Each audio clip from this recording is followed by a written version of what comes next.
Assalamu alaikum wa rahmatullahi wa barakatuhu. Feel very blessed, very lucky if Allah subhanahu wa ta'ala guided you to His religion. These are very lucky individuals, people who practice Islam, believe in one God, believe in the final messenger, and pray 5 times and the rest pillars of Islam. Those are the successful people.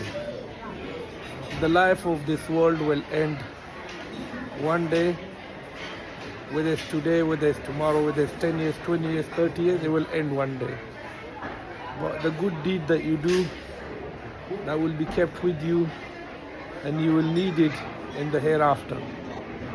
As you can see here, a lot of people are here enjoying their life, having breakfast, food, but they don't have guidance. They are blind, they don't know where they're going, they don't know where the destination is.